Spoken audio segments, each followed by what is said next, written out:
Hi hello everyone, welcome to our channel Klinkara Creations. ఈరోజు మనం ఈ వీడియోలో కుర్తీ కటింగ్ ఎలా చేయాలనేది మీకు ఎక్స్ప్లెయిన్ చేయబోతున్నాను. ఫస్ట్ అయితే మనం లైనింగ్స్ అనేవి నీట్గా ఐరన్ చేసి పెట్టుకోవాలి. నేను ఆల్రెడీ వాష్ చేసేసి ఐరన్ చేసేసి పెట్టానండి మీకు ముందే, వీడియో చేయడానికి ముందే.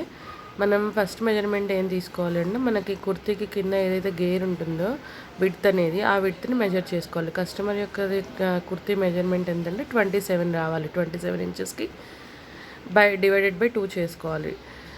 డివైడెడ్ బై 2 అంటే మనకి 13.5 వస్తుంది. తర్వాత టాప్ లెంత్ ఎంత ఉంది, 41 ఇంచెస్ ఉంది. 41 ఇంచెస్కి మెజర్ చేసుకోవాలి. అండ్ మనకి arm whole and waste, chest, cuts length ఇవన్నీ కూడా మనం మార్కింగ్ అనేది పెట్టేసుకోవాలి. తర్వాత షోల్డర్ అనేది తీసుకోవాలి. షోల్డర్ అనేది 5.5 తీసుకున్నాను. అండ్ చెస్ట్ మెజర్మెంట్ వచ్చేసి 39 ఇంచెస్. 39 ఇంచెస్ అంటే 9.5కి మార్కింగ్ చేసుకోవాలి, 39/4 కాబట్టి. అండ్ వేస్ట్ మెజర్మెంట్ వచ్చేసి 40.5 అంటే 10 అనేది మనం తీసుకోవాలి.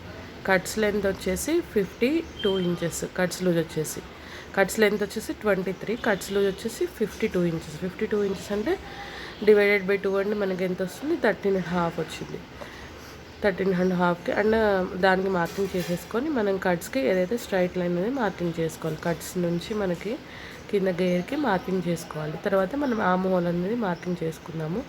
ఈ చెస్ట్ నుంచి మన కట్స్ దగ్గరికి మార్కింగ్ అనేది చేసుకొని ఎక్స్ట్రా ఖర్చు కూడా 2 ఇంచెస్ అనేది మార్కింగ్ చేసేసుకున్న తర్వాత ఆర్మ్ హోల్కి మెజర్మెంట్ అనేది తీసుకుందాం. మనకి ఆర్మ్ రౌండ్ వచ్చేసి 19 ఇంచెస్ రావాలి. అంటే 9.5 ఇంచెస్ రావాలి. మనకి 9.5 ఇంచెస్ రావాలి కాబట్టి ఫస్ట్ మెజర్ చేసుకుంది కరెక్ట్గా రాలేదు. మళ్ళీ నేను ఒక 9 ఇంచెసే వచ్చింది ఆర్మ్ రౌండ్ అనేది. మళ్ళీ కొంచెం కిందకి జరుపుకొని దాన్ని డౌన్ ఆర్మ్ రౌండ్ని కొంచెం కిందకి మార్కింగ్ చేసుకోవాలి. తర్వాత ఫ్రంట్ నెక్ డీప్ తీసుకోవాలి. తర్వాత ఏదైతే మనం మార్కింగ్ చేసుకున్నామో ఆ మార్కింగ్ కింద లైనింగ్ కూడా మనం పడాలి కాబట్టి మార్క్ వీలర్ తోటి ఒకసారి రఫ్ చేసుకుంటారో మనం యాజ్టీస్గా ఏదైతే మార్కింగ్ చేసుకున్నామో ఆ విధంగానే కటింగ్ అనేది చేసేసుకోవాలి.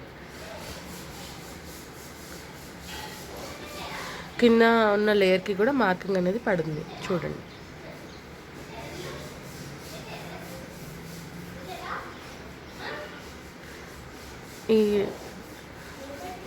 ఇది మనకి నెక్ అండ్ ఆర్మ్ రౌండ్ ఎక్కడైతే చెస్ట్ మీద ఉంటుందో అక్కడ టక్స్ అనేది ఇచ్చుకున్న తర్వాత మనకి ఫ్రంట్ కూడా ఆర్మ్ రౌండ్ డీప్ తీసుకోవాలి కాబట్టి దాన్ని కూడా తీసుకున్నాం. తర్వాత వచ్చేసి హ్యాండ్స్ అనేది కట్ చేసుకోవాలి.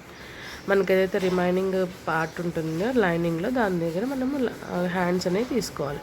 ఫస్ట్ వచ్చేసి మనము ఫోల్డ్ చేయడానికి ఎక్స్ట్రా క్లాత్ అనేది మార్కింగ్ చేసుకున్న తర్వాత అక్కడ నుంచి మనకి ఎగ్జాక్ట్ హ్యాండ్ లెంత్ ఉందో మార్కింగ్ చేసుకొని ఆ హ్యాండ్ లెంత్ దగ్గర నుంచి ఆర్మ్ రౌండ్ మెజర్ చేసుకోవాలి. అండ్ ఎక్స్ట్రా 2 ఇంచెస్ ఖర్చు కోసం వదులుకోవాలి. మనం హ్యాండ్ కూడా డౌన్ తీసుకోవాలి కాబట్టి ఒక 3/4 ఇంచ్ అనేది మనము డౌన్ తీసుకోవాలి. దానికి కూడా నేను మార్కింగ్ పెట్టేశాను. మీకు ఎటు సైడ్ వీలుంటే అటు సైడ్ తీసుకోవచ్చు. ఏ చెవి వీలుంటే ఆ చెవి అనేది మార్కింగ్ చేసుకుంటే ఇక్కడ మనం టక్స్ అనేవి ఇచ్చేసుకోవాలి. ఇంకొక లైనింగ్ కూడా ఉంది, దానికి కూడా మనం అలానే మార్కింగ్ చేసుకొని హ్యాండ్కి లెంత్ అనేది తీసేసుకొని arm round and hand loose అన్నీ మార్కింగ్ చేసేసుకోవాలి. హ్యాండ్స్ కూడా కట్ చేసుకున్న తర్వాత మనం ఒరిజినల్ పార్ట్ని కట్ చేసుకుందాం. ఇప్పుడు ఈ టక్స్ అనేవి కంపల్సరీ ఇచ్చుకోవాలన్నమాట. ఎందుకంటే టక్స్ లేకపోతే మనకి ఎక్కడి నుంచి ఎక్కడికి మెజర్మెంట్ అనేది అర్థం కాదు. దీనికి కూడా డౌన్ పార్ట్లో టక్స్ పెట్టుకోవాలి. ఇది మనం ఇప్పుడు ఒరిజినల్ క్లాత్ మీద ఇప్పుడు ఏదైతే లైనింగ్ కట్ చేసుకున్నామో దాన్ని పెట్టేసుకొని కింద 2 ఇంచెస్ అనేది మనము వదులుకోవాలి. ఎందుకంటే కింద మనము ఒక లెంత్ ఫోల్డ్ చేసుకోవడానికి కావాలి కాబట్టి 2 ఇంచెస్ అనేది మనకి కంపల్సరీ కావాలి. ఇలా కట్ చేసుకోవాలి. మీకు నా వీడియో నచ్చినట్లయితే లైక్ చేయండి, సబ్స్క్రైబ్ చేయండి. అండ్ ఫస్ట్ టైం చూస్తున్న వాళ్ళందరూ కూడా సబ్స్క్రైబ్ చేయండి ఛానల్ని. ఆల్ సింబల్ని క్లిక్ చేయండి. నేను ఏదైతే వీడియో పోస్ట్ చేస్తానో అప్పుడు మీకు నోటిఫికేషన్ అనేది నేను ఎప్పుడు వీడియో పెట్టినా